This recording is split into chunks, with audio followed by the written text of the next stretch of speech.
Homage to Buddha Shakyamuni, homage to Manjushri, homage to all the lineage masters. Profound and subtle dharma is rarely encountered in eons. Now we can follow it. May we realize the Tathagata's meaning. To liberate all sentient beings, please generate unsurpassed bodhicitta. Today we are going to study the Guhya Tantra. The content for today is relatively simple. We are currently discussing the mandalas of the ground, path, and result. Among the various classifications of mandalas, we have already finished the mandalas of the ground and path. Today we will cover the resultant mandala. The topical outline is the resultant mandala of perfection. When the path is fully perfected and the state of Kuntuzampo is attained, kayas and wisdom are free from meeting and parting. So after the previously mentioned path is fully perfected, one will manifest the state that is inseparable from Kuntuzampo, where the 5 wisdoms and 3 kayas are neither meeting nor parting. It is also acceptable to make categories for that, such as the mandalas of the 3 kayas, 5 wisdoms, enlightened body, speech, mind, qualities, and activities, these 5 and others. Each of these can be further divided into 5, making a total of 25 types of mandalas that can be classified in this way.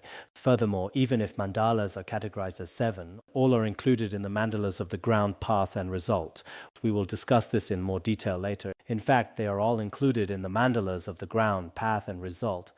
In addition, 3 further categories include the support of the celestial palace mandala, the supported mandala of deities, and the non-dual mandala of great wisdom.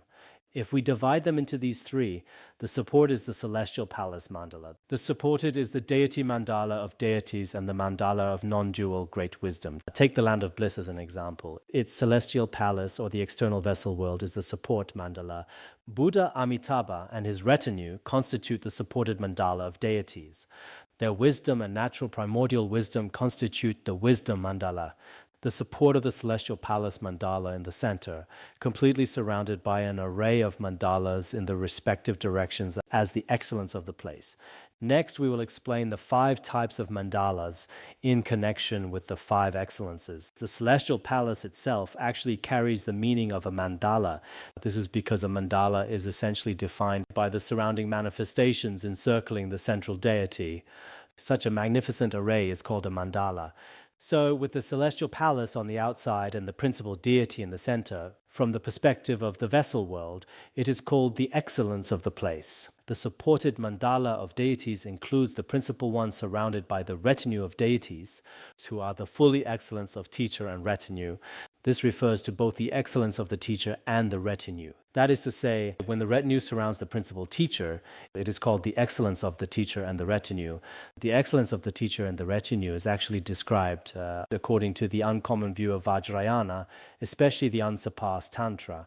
The non-dual mandala of great wisdom is the inherent wisdom of Kuntuzampo, which is self-originating wisdom encircled by the cognition of wakefulness.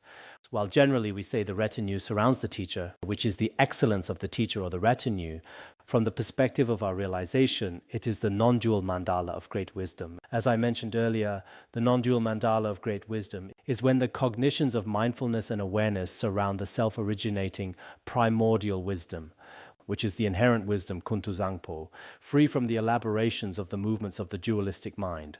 This means the inherent natural wisdom, the wisdom Kuntuzangpo, is free from subject and object. The gathering of concepts that arise from that, such as the 5 poisons and others, are explained as the 42 Buddhas, including the wisdom display of the 5 Tathagatas. In terms of the 100 peaceful and wrathful deities, the 5 poisons of greed, hatred, ignorance, jealousy, and pride are explained as the 5 wisdoms, such as the mirror-like wisdom and so forth. The essence of these 5 wisdoms is the 5 Tathagatas, such as Akshobhya and the others. The surrounding emanations of these 5 Tathagatas, when categorized, include the 42 peaceful deities. All of these can be understood as the excellence of the teacher and the retinue. Alternatively, their relationship can be explained as the excellence of time and the excellence of dharma. This reveals how awareness abides and manifests as the primordial mandala, which is the excellence of dharma and time. So, the abiding and radiating of awareness is called the primordial mandala. Within the ultimate nature, there is neither abiding nor radiating. However, on the level of appearances, there are various manifestations of abiding and radiating. Thus, the fact that it never changes is called the excellence of time. In terms of appearance, there is a specific relationship between awareness and consciousness. The continuous flow of his wisdom is called the excellence of Dharma. Generally speaking, in the Sutrayana tradition, the excellence of Dharma refers to the teachings spoken by the Buddha. The specific moment when these teachings were given is the excellence of time. These are designations that appear before the conceptual minds of worldly beings. However, in Vajrayana, the supreme five excellences are somewhat similar to the five conventional excellences, yet they are also quite different. Regarding the excellence of time here, the fact that its nature is permanent and uninterrupted is called the excellence of time. The excellence of Dharma means that this very nature has unceasing expressive power within appearances. The Dharma nature itself, which is beyond all words and thoughts, is called the excellence of Dharma. Therefore, the discussion of the mandala here can also be explained as the five types of mandalas in conjunction with the five excellences. At the stage of the perfected result, the five wisdoms manifest as the 42 deities. The mandala of magical manifestation matrix at Larungar is indeed very extraordinary. It contains all 42 peaceful deities. Even if we do not understand this deeply, there is still great merit in just circumambulating it externally. Since for this very mandala at Larungar, His Holiness Jigme Phuntsok Rinpoche performed many specific rituals for its consecration back then. It includes shrines representing various major lineages of the Tibetan region, as well as Han and Theravada Buddhism, encompassing both Sutrayana and Vajrayana. This structure also shows that our academy always uphold a non-sectarian view toward all lineages. So I mentioned this the other day, didn't I? In the West, there is a movement called the Rime movement, which means the non-sectarian movement. The essence of the non-sectarian movement is that among all Buddhist schools, there should be no rejection or disparagement. This is the core idea. So from an external appearance, our mandala is a great mandala representing the non-sectarian spirit of Buddhist thought. Internally, it contains the mandala of the 42 deities. Moreover, by merely seeing the outer form of such a mandala, one will not fall into the lower realms. The merit is truly immense. If you have faith and circumambulate it with devotion, whether you do it 100, 1,000, or 10,000 times, the merit is immeasurable. That is why we always encourage people who visit Larungar, regardless of whether you are a Buddhism believer or not, to circumambulate it clockwise 3 times at the very least. Sometimes when certain worldly leaders or officials come to visit, I also try to advise them out of kindness. I often say the best tourist spot in Larungar is the mandala, where you can take a panoramic photo. At the same time, if you circumambulate it clockwise 3 times, you will become wealthy and get promoted. They ask, can I really get rich? And I say, yes, yes. Then they say, okay, master, I'm going. If they don't get rich, it's because their minds are not pure. I tell them that a pure mind can bring wealth. I have to add that condition at the end, otherwise they might blame me later. Furthermore, there are various categories, such as the 3 mandalas of intrinsic nature, samadhi and illustrative, as well as the 4 stages of body, speech, mind, and the wisdom Vajra mandalas. We will discuss these mandalas further later on. There are 4 more: the Vajra body, Vajra speech, Vajra mind, and Vajra wisdom. These terms often appear during empowerments. There are various ways to categorize and summarize them. In the later Tantra, it states, the intrinsic nature mandala, the illustrative, surpassing illustrative, these 3 samadhi, surpassing samadhi, the bodhicitta, and the supreme gathering mandalas are revealed. This scriptural citation is explained later in the text. Thus, reference to 7 mandalas is made. Since each of these 7 mandalas is explained below, I won't explain the citation right now. First, the intrinsic nature mandala. What is the intrinsic nature mandala? Phenomena are primordially pure as the mandala of the fundamental nature of the ground. Actualizing the ground just as it is constitutes the resultant mandala of perfection, devoid of temporary stain. There are these 2 distinctions. These 2 are the mandala of the ground and the mandala of the result. What is the mandala of the ground? It is the primordially pure reality of all phenomena.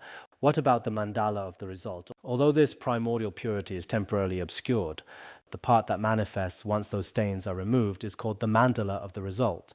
These 2 types, ground and result. Yet ultimately the inseparable ground and result are the mandala of great purity and evenness, called the unfabricated, spontaneously present intrinsic nature mandala. Conventionally, the mandala of the ground and the mandala of the result appear to be separate. However, in reality, these 2 are neither joined nor separated. As an unfabricated and spontaneously present state, it is called the intrinsic nature mandala. We touched upon this earlier as well. The mandala of the ground refers to the reality that the essence of all phenomena is primordially pure. Yet many sentient beings are unaware of this and deluded. Later, through spiritual practice, once the deluded portion is eliminated, the original mandala of the result manifests. In essence, these two have never been separate. They are neither joined nor parted. This is what we call the intrinsic nature mandala. So sometimes when someone says they're going to pay homage to a mandala, you can use these specific terms from the Guhya Garbha Tantra to ask them, do you mean the intrinsic nature mandala or the body mandala and the speech mandala?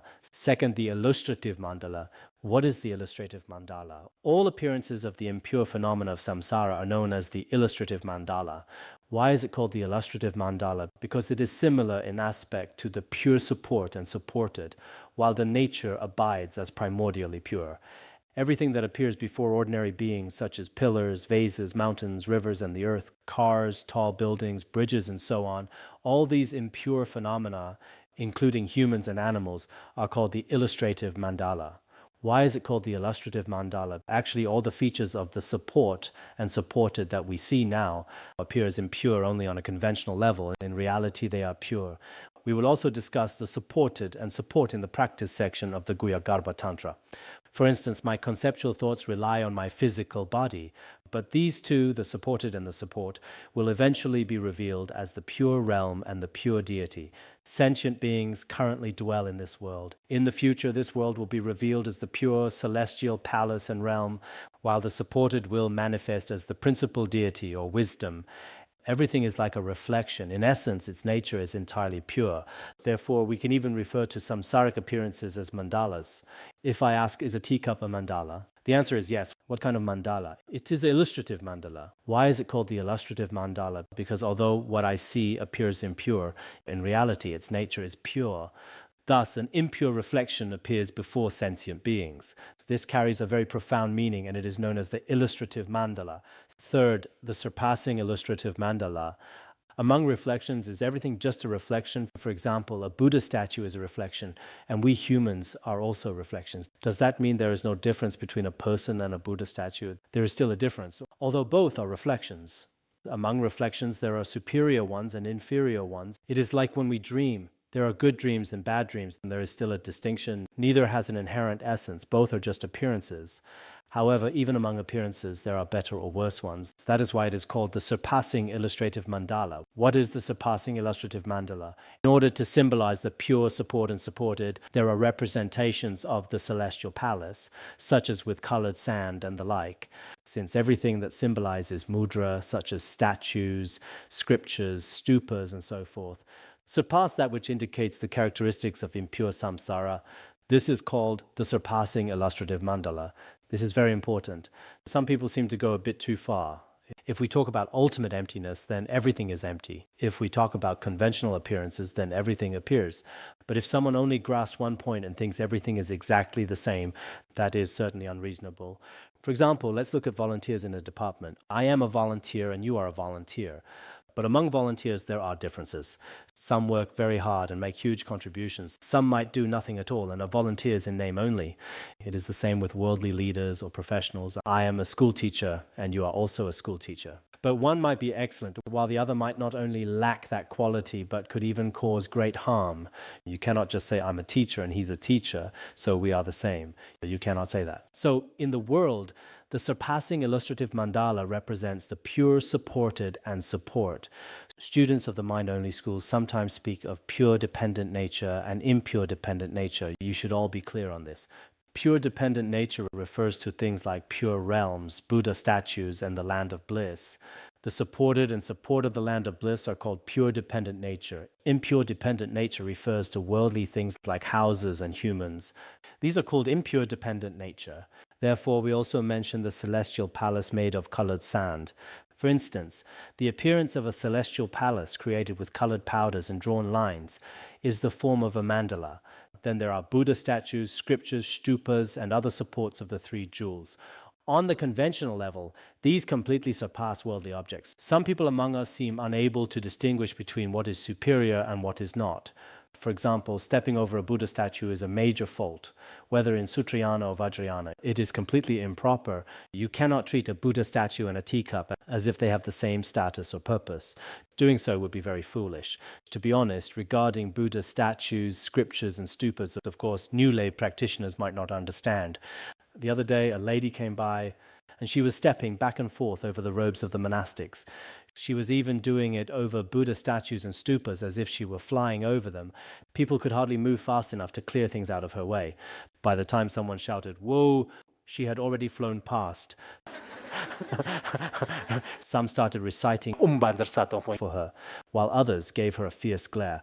So many people don't understand, even some people in the West. I've mentioned this before, like putting Dzogchen texts under their seat cushions. They go to a guru for an empowerment, and everyone has a cushion. They put the Dzogchen text right under their own cushion, then go over to receive the empowerment.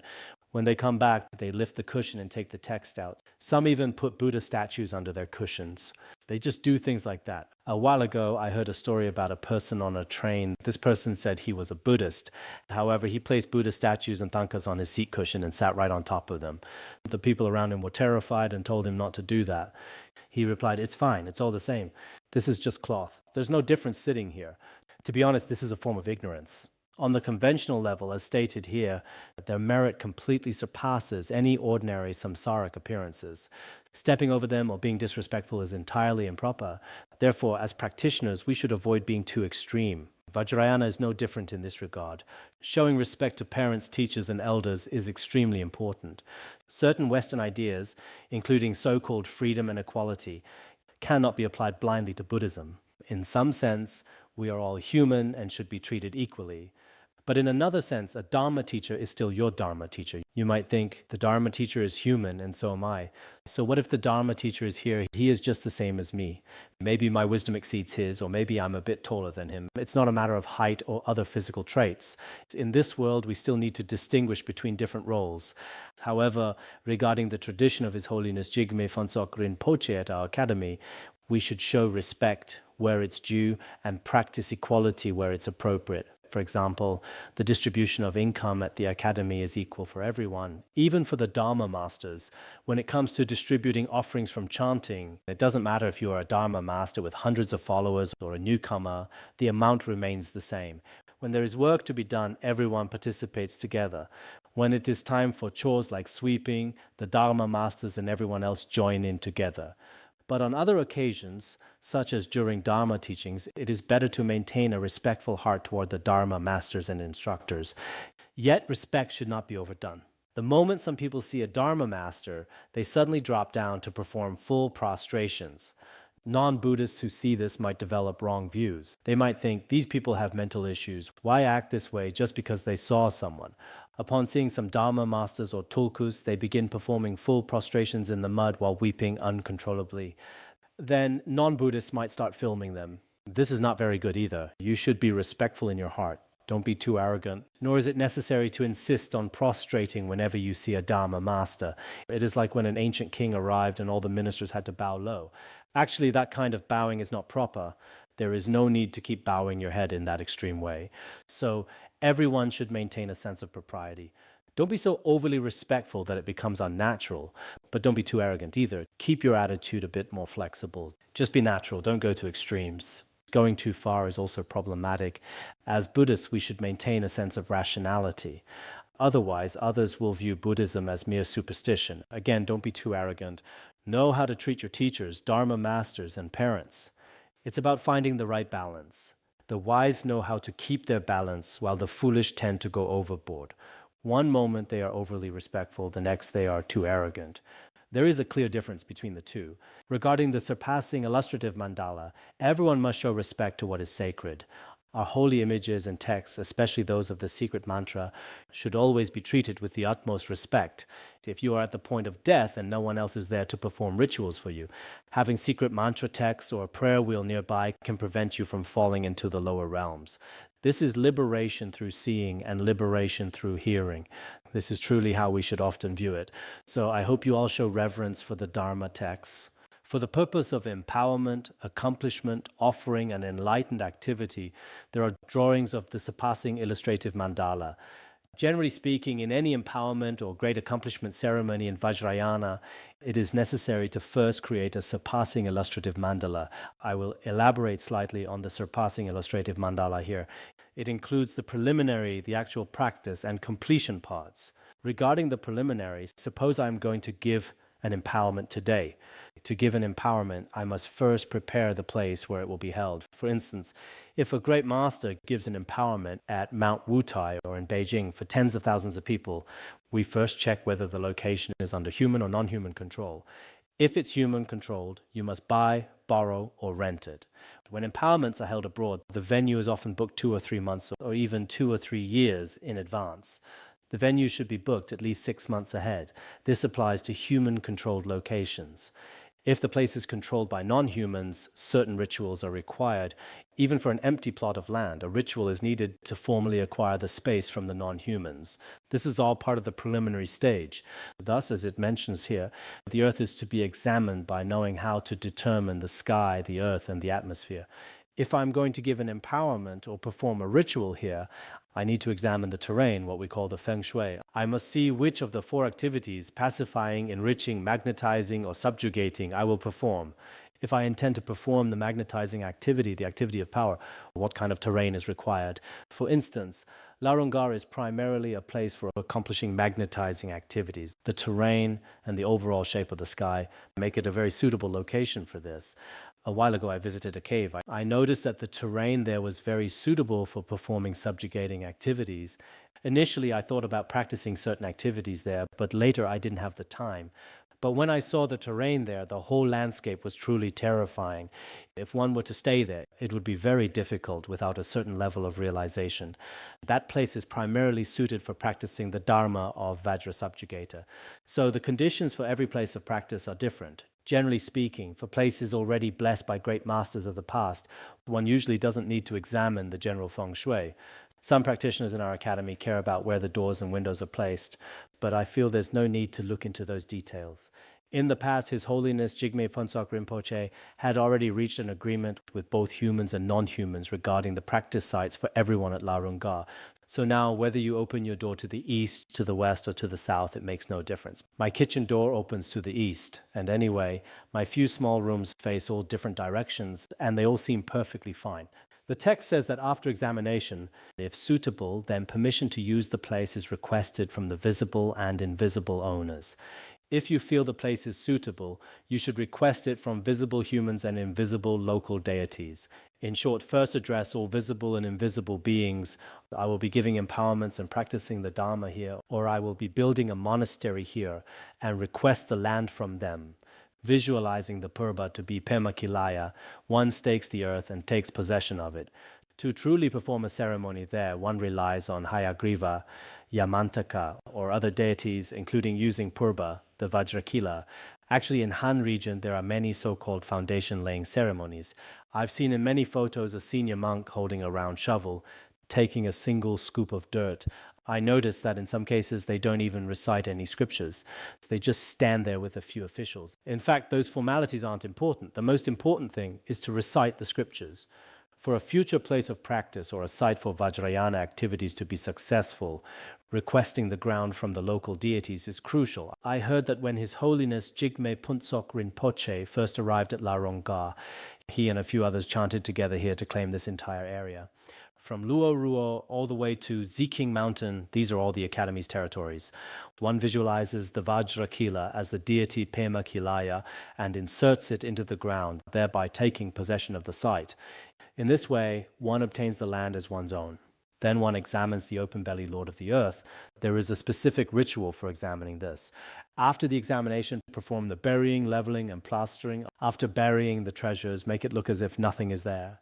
The earth is then fully purified through the 5 methods of plastering to make smooth, fire offering, mantra, mudra, and samadhi. The borders are marked with 5 weapons to protect the ground.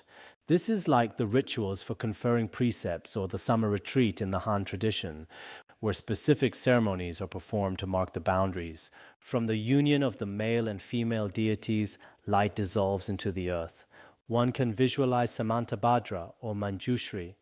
Visualize the light of the deity dissolving into the entire area. In truth, places blessed by past great masters are very significant. If we want to practice a certain dharma, it can be quite difficult relying solely on our own abilities.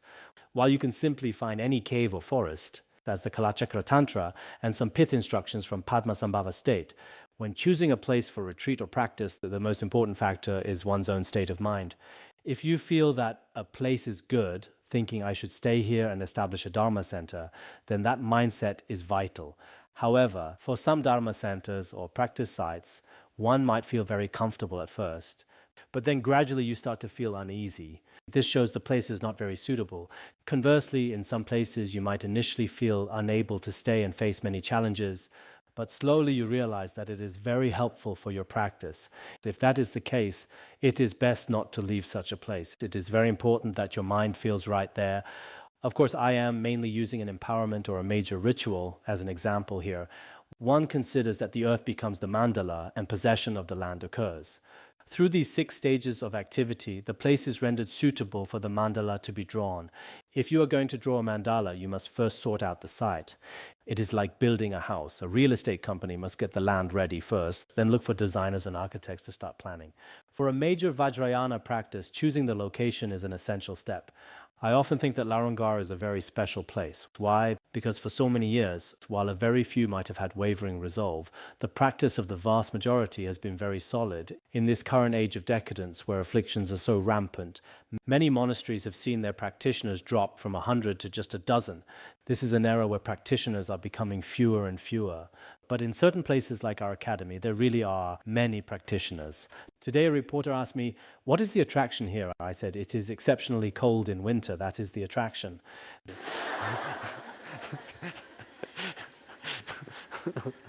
The actual practice involves acquiring a blessed purba, thread, colored chalk, and the assistance of a fully qualified companion. There are 5 methods through which the place is rendered suitable for siddhi as follows. The lines are set forth according to the size of the mandala without mistaking the stages of the process, such as directions and so forth. The color is applied, the symbols are arranged. After getting the site, one begins to draw the lines. Regarding symbols, some say they represent the deities. For example, the seed syllables of Kalachakra, or the symbolic attributes of the deities, such as their swords or dharma wheels. Some use actual images. For instance, for Amitabha, an actual image is drawn there as a marking. Then consecration is performed. Actually, consecration requires a certain level of realization. It is mentioned in some tantras by Rongzom Pandita and Longchenpa. Both bestowing empowerment upon people and consecrating deities require a certain realization. True consecration, in fact, is when Buddhas and Bodhisattvas are invited into the statues or scriptures through the power of samadhi. This is what is required. But if one lacks such ability, as previous masters have taught, recite some dependent origination mantras and scatter grains over the prayer flags or statues, in effect, these then become objects of offering. It is fine for ordinary monastics to do this too. For instance, if no one is available to perform the consecration and you buy a Buddha statue today to place in your shrine, you can recite the dependent origination mantra 7 times and blow on some barley or rice. Then scatter them over the Buddha statue and it thus becomes an object of offering. This is also fine. But a truly qualified consecration is no different from an empowerment.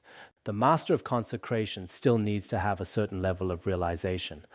After the consecration, there are mantras to recite. Various offerings are made all the way through to the concluding fire puja. The fire puja ritual is not the kind we usually recite.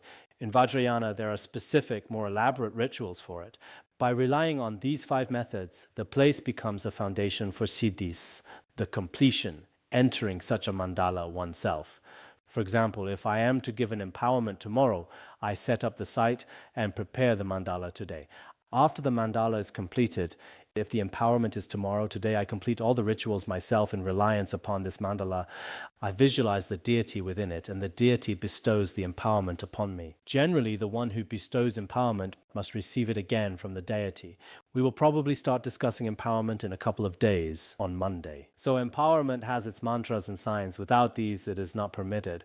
Once he has the qualifications and conditions, he bestows the self-empowerment. Then he bestows the empowerment upon the assembly of disciples, performing the sequence of activities such as bestowing empowerment for disciples. So I hope you all understand these points. If one knows nothing of Vajrayana, what an empowerment really is, what a mandala is, or what subjugation and union in Vajrayana mean, some may go to extremes while others are too afraid. There's no need for that. We should first understand the theories, so that when practicing the secret mantra in the future, you won't feel a sense of crisis or fear. At the same time, you will have a sense of security and understand. Practicing this way is true practice. That way, it just does not work. Thus, many wise people have a positive understanding of Vajrayana. I sometimes think that through this series of teachings, Han practitioners have gained a broad understanding of Vajrayana in theory and practice. I doubt if so many people have ever studied together like this before. So this time I especially hope, and we also require it here, that some Dharma teachers participate in the teaching presentation session. I have been listening lately, and most Dharma teachers are doing it quite well. From these sessions, it is clear to see that everyone indeed has gained a preliminary understanding of Vajrayana. What we just discussed was the surpassing illustrative mandala. Next, what is discussed? The fourth kind of mandala, Samadhi mandala. It is to meditate by internalizing the intrinsic nature mandala that abides as the enlightened body, speech, and mind of the inseparable nature of phenomena. Visualizing and meditating on this as the object is called the Samadhi mandala. All phenomena originally abide within the pure essence. That is their original state of purity. I visualize them again as the inseparable unity of luminosity and purity. If one meditates on all phenomena in this way, this samadhi is called the Samadhi Mandala. Next, there is the surpassing Samadhi Mandala. The fifth one is the surpassing Samadhi Mandala. What is this like? Based on the above, by having attained specific clarity with the complete visualization of the support and the supported mandala of peaceful compassion, or the wrathful ones that tame demonic forces, to meditate upon all stages of the preliminaries. The actual practice and the completion, according to the sadhana, is referred to as the surpassing Samadhi Mandala. The surpassing Samadhi Mandala differs somewhat from the Samadhi Mandala. The Samadhi Mandala means that originally all phenomena are pure and even. Meditating once again on this purity and evenness is called the Samadhi Mandala. For the surpassing Samadhi Mandala, it is originally like this in the ground. However, in manifestation, it can be divided into the peaceful mandala of great compassion and the wrathful mandala of demon subjugation. The peaceful mandala consists of the 42 peaceful deities from the 100. The wrathful mandala consists of the 58 wrathful ones from the 100. Whichever one you choose, you either practice a wrathful deity or a peaceful one. Don't mix in others in the process of practicing a peaceful or wrathful deity. For example, if I want to practice Vajrasattva, who is a peaceful deity, I follow all the preliminary refuge, main visualization, and concluding dedication according to the ritual. Every Teratone master also has different rituals. Every lineage master has their own rituals as well. If one meditates according to their sadhana ritual exactly as it is, this is called the surpassing Samadhi Mandala. Therefore, the Samadhi Mandala generally visualizes all phenomena as pure and even. In the surpassing Samadhi Mandala, all phenomena are originally pure. But what comes out of such purity? It appears a certain manifestation. It is either the peaceful or wrathful mandala corresponding to your practicing. For example, if I want to practice Yamantaka, it would be the ritual from the beginning of Yamantaka, then the image of Yamantaka in the middle. Whichever activity I wish to practice among pacifying, enriching, magnetizing, or subjugating, the entire process is visualized until the final completion. The entire process is called the surpassing Samadhi Mandala. Everyone should know that this process of visualization and meditation is called the surpassing Samadhi Mandala. The sixth one is the Bodhicitta Mandala. By relying upon the channels, winds, and vital fluids as the path, the actual arising of the indwelling, connate wisdom of exaltation is called the Bodhicitta Mandala, the most sacred mandala on the path. Through the methods of the completion stage concerning channels, winds, and vital fluids, whether it be through the path of liberation or the path of methods as discussed before, one's own inherent connate wisdom is revealed. Actually, Mahayoga primarily discusses mandalas and empowerments. It focuses on the generation stage. Anu Yoga focuses on the completion stage, such as channels, winds, and vital fluids, like the 3 channels and 4 wheels and so on. Hatha Yoga is the great perfection.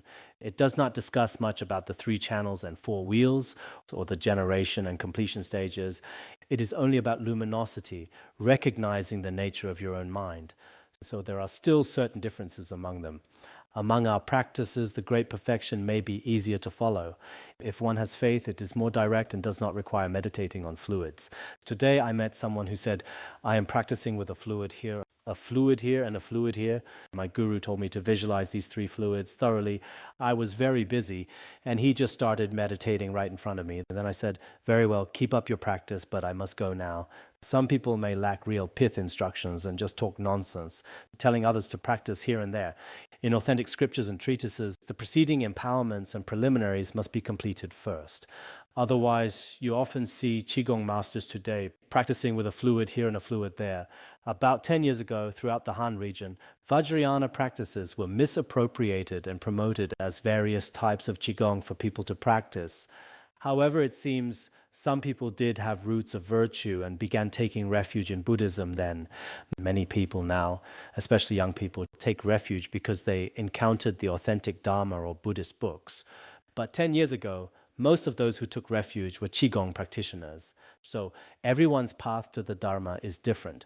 Since the state banned Falun Gong, there are fewer people who study the Dharma because of Qigong. Whenever Falun Gong is mentioned, people don't even dare to smile. The seventh type is the Supreme Gathering Mandala, male and female practitioners endowed with deity yoga, who gather together for profound accomplishment is referred to as the Supreme Gathering Mandala. Actually, people used to perform these practices in Vajrayana, but now they essentially do not. To perform certain practices, such as Yamantaka, there are great accomplishment rituals that require a fixed number of participants. For example, 50 men and 50 women may be required, similar to the practice of a male and female sock offering. This kind of practice is called the Supreme Gathering Mandala. This is the seventh. Generally speaking, there aren't many nowadays. Next, the manner of engaging is discussed. For the third, since that which is called a mandala synthesizes the entire meaning of Vajrayana's ground, path, and result, it is not only the subject to understand, but is the object to accomplish through practice, as well as the attainment. Actually, the entire meaning of Vajrayana can be included within the mandala. The so-called mandala can be explained in these three aspects: what we must understand, what we must accomplish through practice, and what we must attain. Why is this? Because the intrinsic nature mandala of the ground is the subject to understand. Regarding the intrinsic nature mandala of the ground we mentioned earlier, the ground mandala and the resultant mandala are inseparable. This is what we must know. All phenomena are also included within this.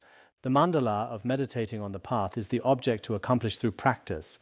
It's the generation stage and completion stage, or those mentioned before, such as the mandala of illustrative and samadhi, are the dharmas we practice. The resultant wisdom mandala is the attainment.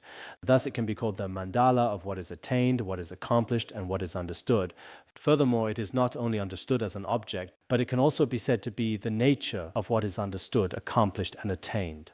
Moreover, there is the nature of the subject to understand, the nature of the object to accomplish, and the nature of the object to be attained. Why is this said? Since the entirety of phenomenal existence never departs from being the inseparable truth of that which is to be known, the Tantra of the ground, that is, the nature. It can also be called the nature of the subject to understand. Why is it? Because all phenomena of samsara and nirvana do not, in fact, depart from the ultimate truth. Therefore, it is the nature of what is understood.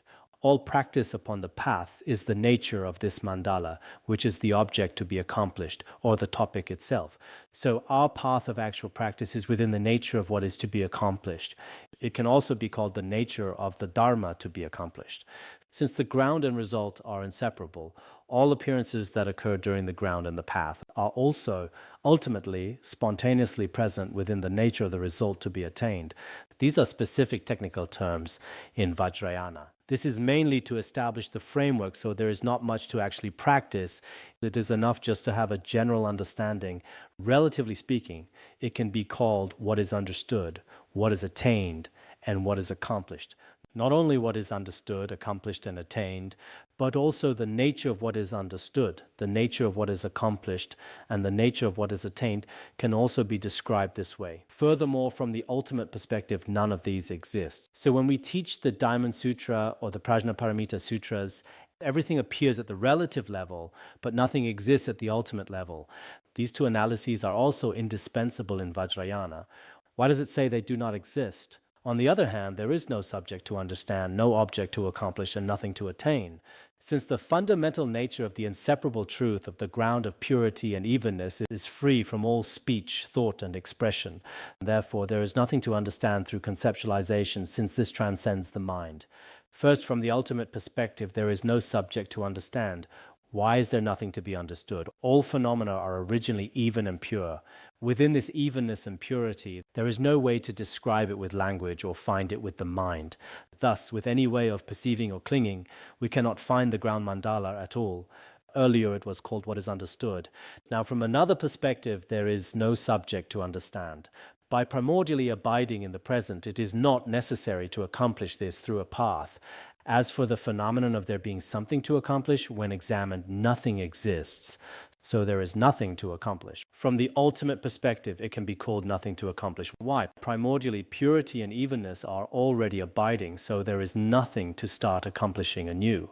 If there is no accomplishing to begin, and when the Dharma to be accomplished is examined with wisdom, there is nothing to be accomplished other than emptiness and freedom from elaboration. So it can also be said that there is nothing to accomplish. Lastly, he said, primordially present, nothing is newly attained, because ultimately nothing exists to attain, leaving nothing to be attained. Actually, Mifam Rinpoche is teaching something very profound here. From the relative perspective, all phenomena need to be understood, accomplished, and attained.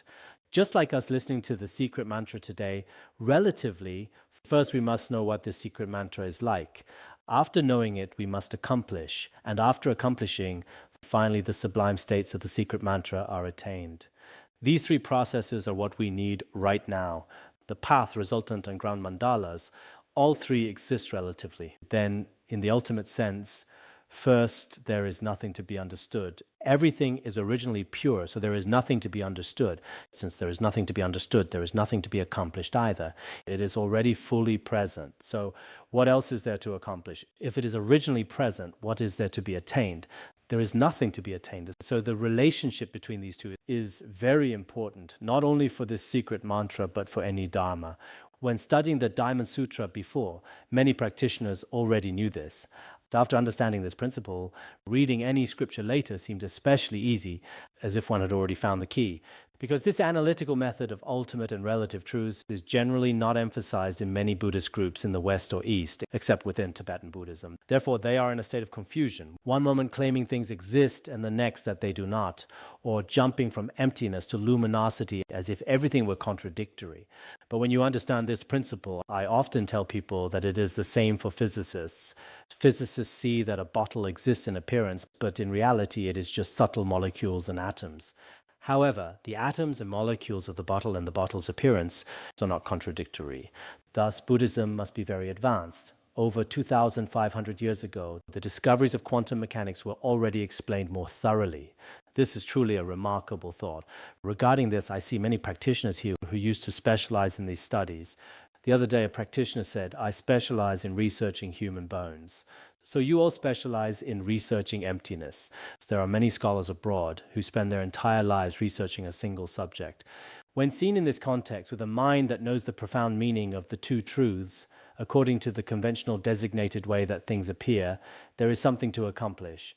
And according to the genuine way that things abide, there is nothing to be accomplished. These should be remembered. We should realize that relatively there is something to accomplish, while in the ultimate reality there is nothing to be accomplished. These two truths are the true essence of all phenomena. We must realize this principle through wisdom. Everyone should understand this in daily life and practice. All phenomena right now have something to accomplish in the relative sense. And relative accomplishment exists. Relatively good and bad exist, as do suffering and joy. Hells and hungry ghosts, heavenly realms and sukhavati, they all exist distinctly within the relative level. Being full or being hungry, these all exist relatively. You cannot say, I do not need to eat because of it, it's empty ultimately. After a while, you will be so hungry, you can no longer maintain your state of emptiness. So, accomplishment and non-accomplishment are indeed like this in the ultimate sense. Once we realize this, there will be no contradiction. Before such realization, you might understand it in theory, but in reality, you have not reached that state. Like the saying, anything unable to be accomplished will be accomplished. Similarly, this is how the mandala's nature should be understood. Therefore, the principle of anything unable to be accomplished will be accomplished is very important. accomplishing all through nothing. To be accomplished means ultimately there is nothing to be accomplished, yet relatively there is still accomplishment to accomplish all. This is a verse from the Kushagrabha Tantra. Next, we will discuss the purpose. Since the root cause for establishing the Dharma kingdom of all the Buddhas is the king of Dharma itself. For instance, if a kingdom is to be established, the most fundamental element is the king. It is extremely important to know that all paths of mantra originate in reliance upon this. To establish the Dharma kingdom of secret mantra, the mandala is like the king. The mandala we mentioned earlier is like the king. Relying on the mandala, all grounds, paths, and results of secret mantra can be established. All paths and results become its nature, and therefore it is extremely important. Regarding the mandalas of secret mantra, including the mandalas we often see painted in the shrine halls, and when we circumambulate a mandala, we should know that these represent many things of the secret mantra ground, path, and result. Although it is an illustrative mandala, or an external symbolic mandala, what it actually represents is inseparable from the luminosity of our inner Tathagata Garbha. That is to say, the nature of all 100 peaceful and wrathful deities is our ordinary conceptual thoughts. We must recognize their nature. It is just this one thing. In short, the mandala must be understood through the view. First, the view of the non-duality of evenness and purity must be fully present. If it is not present, the external mandala is merely a symbol. Whether it is colored sand or a painting, these are just symbolic mandalas. The mandala must be established through meditation. The mandala is the foundation of practice because by relying on it, those with sharper capacity can simply rely on the mandala of the body. But for most people, the empowerment and accomplishment of secret mantra begin with setting up a mandala. Whenever we hold a Dharma assembly, the mandala is set there. The chant masters and others will discuss it with each other. After this mandala has been prepared in advance, the Vajra Guru and everyone participating in the secret mantra assembly will also surround the mandala. It is the same when we receive empowerments. We rely on a Vajra Guru and a secret mantra mandala to receive empowerment. This is why many people nowadays speak of Dharma brothers, because they relied on the same mandala and the same guru to receive empowerment. They received empowerment together among countless people in the past. So it is hard to say that they are not Dharma brothers anyway. For example, if someone studied at Peking University for a month or 3, it might be a stretch to say I graduated from Peking University, but they did indeed stay there for 3 months. That is how it is. It is the same in the worldly sense. Therefore, in our practice, the mandala is very important. Moreover, it is also necessary to engage in conduct that is not separate from this. The conduct of secret mantra is also related to the secret mantra mandala. Mandala is the source of empowerment. To bestow an empowerment, aside from simple ones intended to establish a connection with the Dharma, a secret mantra mandala is required, even if it is just a simple, symbolic, or representative one.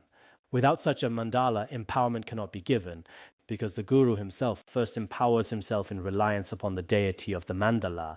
After the self-empowerment, he then gives the empowerment to the disciples. Thus, the mandala is the source of empowerment. Mandala is the object to engage through accomplishment. Accomplishment also relies on the mandala. For instance, during retreats, if you want to practice specific pith instructions of secret mantra, you should set up a mandala and then accomplish. Mandala is the object for making offerings, because within the mandala all the deities have already been visualized. Therefore, one makes offerings to the mandala. Mandala is the foundation for all enlightened activity, mantra and mudra, since not transgressing it is samaya. Mandala pervades all aspects of training. All 11 aspects of training have been covered. When perfection occurs effortlessly within the spontaneously present mandala of the intrinsic nature, this is perfection. This is where we finally enter the great perfection. At that level, everything is perfected effortlessly and spontaneously. As the Tantra says, for a realized practitioner of the great perfection, this spontaneously present inconceivable mandala with 4 directions and center is understood as the 5 wisdoms and enjoyed as the great mandala of the source of all. Ultimately, the mandala with 4 directions and center is understood as the 5 wisdoms. We often speak of the 5 wisdoms. In the center is the wisdom of the Dharmadhatu. To the east is the mirror-like wisdom, and to the south is the wisdom of evenness. The west is the wisdom of discerning investigation, and the north is the all-accomplishing wisdom. But essentially, this wisdom is just one single nature. This is the wisdom of those in the spontaneously present mandala beyond thought. Realizers of the great perfection can spontaneously enjoy this wisdom. Yogis who have realized the great perfection can enjoy the great mandala of the source of all. What does it mean to enjoy the great mandala of the source of all? For a realizer of the great perfections, samsara and nirvana, the pure and the impure, are all treated with complete equality. Suffering no longer has the power to harm them, nor do they have any specific attachment to what we call pleasure. When you truly realize the great perfection, you are always resting in a state of wisdom and luminosity. Everything you experience is the mandala. Everything you enjoy is pure. Now, we might not be great perfection yogis yet, but as practitioners, we really hope to reach a state where we don't see everything around us as a source of hatred or pain. It is hard to see it all as the play of wisdom if we don't have that high realization. But some people, maybe just because of their own personality, always speak of others' faults. And in their own minds, they feel that this person is unkind to them and that person is unfair, that they see this person as bad or that person as problematic. They view everything around them as a crowd of demons appearing as external obstacles. It is really best not to practice with that kind of mindset. Although perceiving everything as pure luminosity, where you see neither ordinary people nor animals, is the level of realization that is very difficult for us to achieve right now. At the very least, while we are living in this world, it is good to have a sense of purity, equality, and peace toward everyone. That feeling is a much better way to live. In fact, the more progress you make in practice, the more peace you will find in your surroundings. If everything you see and hear feels like an irritation or a direct attack on you, it means your practice isn't quite there yet. It is not very ultimate. Now, as ordinary people, we will have moments of pain or sadness, but for the most of the time, it is better to be happy. Even when speaking, it's all, oh, it hurts, it's so bitter, I'm so hungry, so tired, so cold, so uncomfortable. It smells bad, it looks so ugly, and so on, all negative. I'm just joking. I made that up. I'm sure no one is actually like that. Instead, everyone should be so pure, so happy, so luminous, so radiant, and so beautiful, and so forth. It should be like this. Having revealed through these teachings that the self-appearance of wisdom arises as the mandala, the explanation of the paramita of wisdom mandala, is complete. All right, that's it for this part.